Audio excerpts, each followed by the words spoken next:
পৃথিবীতে আমি যত মানুষ পেয়েছি আমাকে দুঃখ দেওয়ার জন্য, তত মানুষ পাইনি আমি আমার সঙ্গ দেওয়ার জন্য। পৃথিবীতে আমি আমার ইচ্ছায় যত কিছু হারিয়েছি, ইচ্ছে করলে আমি তত কিছু পাইনি।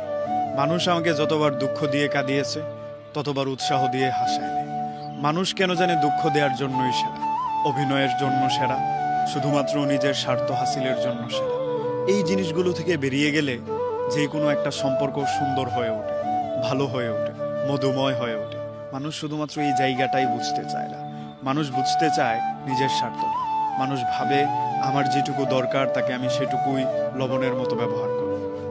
তাই দুঃখ দেওয়ার আগে আমাদের ভাবা উচিত আমাদের জীবন এইটুকু না যেইটুকুতে একজন মানুষকে আমি দুঃখ দিলাম। জীবন আমার এইটুকু না যেটুকু একজন মানুষের কান্নায় আমি হেসে নিলাম। এই জিনিসগুলো উচিত না।